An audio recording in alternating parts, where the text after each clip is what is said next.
So pag-usapan po natin itong matinding babala ng ating presidente ngayon na dapat ngayon pa lang maging handa na po ang Pilipinas. Ano ba ang mayroon? May paparating bang hindi magandang mangyayari sa ating bansa?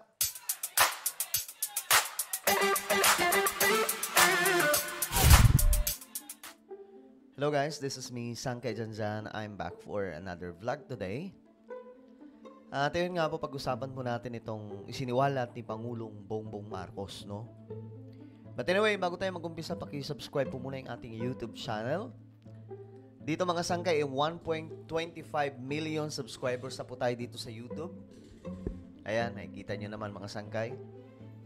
1.25 million subscribers na po tayo. So kung hindi ka po nakakapag-subscribe, makikita nyo po yung subscribe button sa ibaba. Pindutin nyo lamang po yan, tapos i-click nyo yung bell at i-click nyo po yung all. Sa mga nanonood po sa Facebook, i-follow nyo po yung ating Facebook page. Ito, may papagawa lamang po ako sa inyo saglit. Sa mga nanonood po sa Facebook, sundan nyo lamang po ito. Kagaya ng nakikita nyo sa screen, may tatlong tuldok bandang itaas ng video, di ba? So, gawin nyo po yan mga sangkay ng aktual.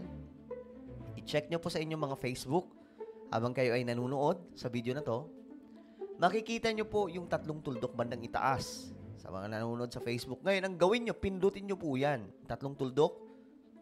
Then may lalabas po dyan na show more. Pindutin nyo po yung show more at yun lang mga sangkay. Sana nasundan po ng marami. Ngayon, ito pag-usapan po natin itong isiniwalat po ni PBBM. Ito. Kasi ito ay malaking usapin mga sangkay na dapat pinagtutuunan po natin ng pansin. Kasi tumutukoy po ito sa mga malalaking kalamidad. Diyos mio marimar, nakita naman po natin. Ayan nakita po natin yung impact. Ito, pinost po ito ng climate change is real. Kung ano nga ba ang nagagawa ngayon ng climate change. Sabi dito, the real picture of climate change is happening today. Sinira natin ang ating kalikasan, binalahura natin ang ating kapaligiran. Ngayon, ang kalikasan ay naniningil sa tao. Ang climate change ay nangyayari ngayon. At anyway, bago tayo magpatuloy, no, yung mga kabado dyan, yung mga matatakutin, alis muna kayo, doon kayo humanap ng ibang video na kung saan hindi kayo matatakot. Kasi may iba, mga nervyoso, nanonood pa rin. So, mas mabuti, hanap kayo ng ibang channel na mapapanood nyo yung hindi kayo nenervyusin. Kasi ito, pinag-uusapan po natin yung tungkol sa mga nangyayari sa ating mundo, including in this country, mga sangkay na may mga kinakaharap na mga malalaking problema.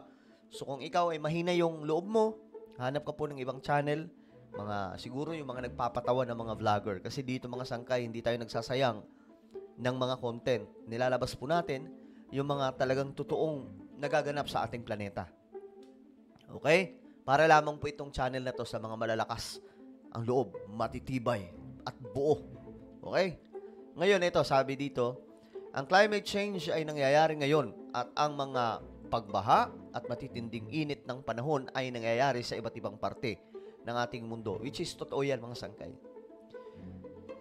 Kung hindi ako nagkakamali, ang isa sa nagaganap ngayon, mga sangkay, sa ating planeta, ang Alberta sa Canada at California ng Amerika.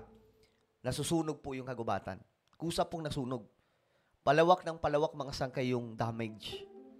Marami pong lumilikas na. Nagpapanik. Natatakot. Bakit? Epekto po ng climate change. Nakikita po natin yung effect na talagang nakakakilabot kung iisipin, pero yan po ay totoong nangyayari. Dahil sa climate change, ang mga bagyo ay mas lalong malakas, ang mga pagbaha ay hindi na pangkaraniwan. Ang init ng panahon ay malala na nagmimitsa din ng pagkasunog ng kusa sa mga kagubatan. Ayon sa mga scientists, hanggang 2030 lang ang deadline para isaayos ang ating kalikasan kung hindi magagawa ng mundo na malabanan ng climate change pagsapit ng 2030, magiging new normal na ang mga malalakas at delikadong sakuna sa mundo at wala nang magiging lunas sa problemang ito. Ngayon, nakita mismo natin sa Pilipinas ang nakakapangilabot na epekto ng climate change. Binabalikan at sinisingil na tayo ng kalikasan. Ayan, mga sangkay, check nyo pa. Diba? So, talagang nakakapangilabot kung titingnan po natin itong resulta ng climate change. Sino mag-aakala, mga sangkay, na ganyan na po ang sitwasyon?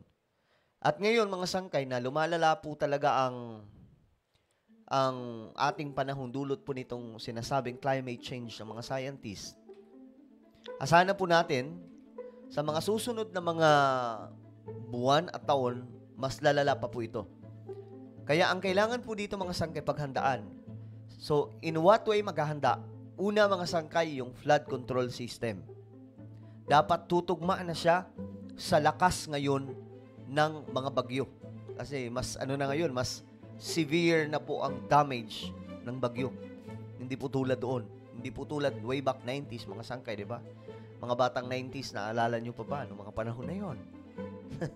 Hindi pa ganito klaseng katitindi ang bagyo, mga sangkay. Ngayon, nakita po natin yung effect ng climate change. O, kita nyo, EDSA Muñoz. Sino mag-aakala na magiging ganyan yung EDSA? Grabe, no? Araneta Avenue. Ngayon, si PBBM may isiniwalat dito. Ayan, pag-usapan po natin. Let's prepare, sabi po ni PBBM, for the next flood. President Ferdinand Marcos Jr. has directed national and local governments to prepare for future flooding as the country faces the La Nina phenomenon. During a situation briefing in Mauban, Quezon on Friday, Marcos highlighted reports from the Department of the Interior and Local Government, DILG. Makinig po tayo ha, makinig po tayo dahil mahalaga ito para hindi po tayo matatanga pagdating po sa mga kalamidad. Indicating that the municipality of Agdangan in Quezon was severely affected by typhoons Aghon, Carina, and the southwest monsoon, habagat. At least 986 families or 4,324 individuals were impacted by Carina, with 968 families temporarily staying with relatives or friends. The typhoon and also rendered the seaports in Real, Infanta, Pulilo, Patnanungan, Humalig, and Borjos non-operational. Marcos emphasized the need to assess changes in flooding patterns in the province given that current flood control projects were designed based on previous flooding incidents. So, para po sa inyong kaalaman, itong mga flood control projects, dinesenyo pa po noong mga una pa pong mga panahon, kumbaga yung damage ng mga pagbaha. What we didn't realize, even the last administration or yung mga nauna pa, yung lakas ngayon ng bagyo ay mas malala na po. That is why, sabi po dito ni Bongbong Marcos, let's prepare for the next flood. This is the first typhoon sa La Nina. Mahaba pa ito. So we have to prepare for that. Let's think about preparing for that. So kailangan po talaga maging ready. Sabi ko nga, 'di ba? Naalala niyo mga sangkay yung live ko. Maghanda na ang Pilipinas bago pa mahuli ang lahat. The first thing na kailangan ayusin diyan, hindi lamang po sa not just in Metro Manila, guys. Okay? Baka iniisip niyo na Metro Manila lang. No, guys. Metro Manila ang na-highlight na karaan. Pero bago po mangyari ang Metro Manila, ang probinsya po ng mga probinsya sa Mindanao and even sa Visayas, malala na po ang nangyayari. Grabe yung mga pagbaha. So, dahil po yun sa climate change. Tapos may La Nina pa. So, ito po ay unang bagyo pa lang sa La Nina, sabi po ni PBBM. Marami at mahaba-haba pa po ito. So, we have to be ready. Since may climate change ngayon. So, in what way saan kayo makakapag-ready? First, kailangan gumawa ng mga flood control system na aakma na po sa kung gaano kalakas ang mga bagyo ngayon. Kailangan po ng mga higanting proyekto tungkol dyan. Kasi marami po, may mga dinadaanan po kami sa Metro Manila ng mga flood control system.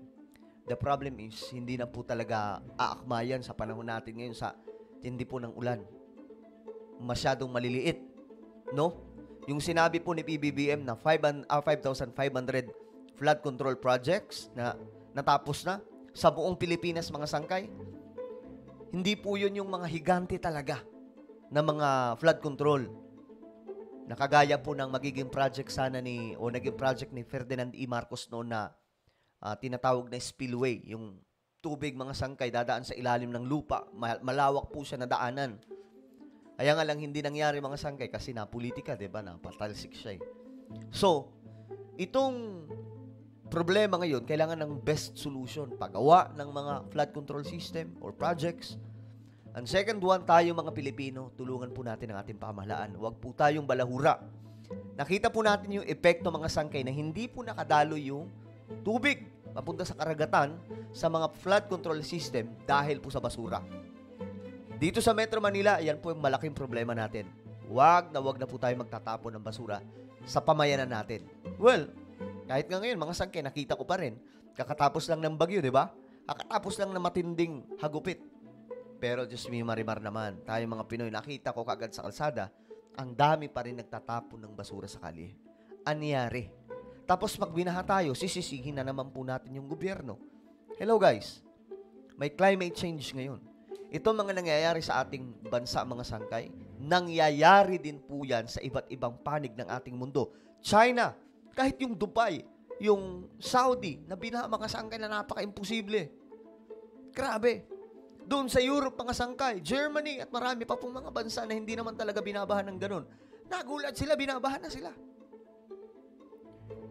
Diba? So, partida, mga sangkay, may mga higante, mga flood control system, mga yan. Pero binabaha pa rin. China, mga sangkay, mas malalang nangyayari sa China ngayon. So, dito sa Pilipinas, tayo, maging disiplinado tayo. Tulungan po natin yung pamahalaan natin at tulungan po natin mismo ang mga sarili natin. Huwag tayo mag-create ng sariling disaster. Okay? Kasi delikado itong nangyayari ngayon, guys. May climate change. Ito ay matinding babala ng ating Pangulo, mga sangkay, na kailangan po natin maganda. Dahil ako naniniwala, yung may mas malakas pa dito, mga sangkay. May mas matindi pa na pagbaha. Kasi may climate change nga. Kung lagi kayo nanonood sa ating channel, malamang hindi kayo mangmang sa usaping ito. So, ito ay hindi pananakot, guys, kundi awareness po itong impormasyon sa ating lahat na kailangan alagaan natin ang ating kalikasan, huwag tayong balahura sa kapaligiran. Nakikita po natin yung effect ngayon. Binabalikan po tayo ng kalikasan natin. Diba? Well, ano po ang inyong opinion tungkol po dito? May mga suggestion ba kayo kung anong kailangan na project pa ng ating pamahalaan na aakma para po dito sa may climate change kasi, 'di ba? Naaakma na po sa mas malalakas na bagyo. I-comment nyo sa ibaba ng mga opinion. Meron pa akong isang YouTube channel, guys. Ito po ay Sangkay Janjan Daily. Hanapin nyo po ito sa YouTube. Kapag nakita nyo na, i-click nyo po yung subscribe, i-click ang bell, at i-click nyo po yung all. Dito po ako nag-upload ng mga vlogs, okay? Ako na po ay magpapaalam. Mag-iingat pong lahat. God bless everyone.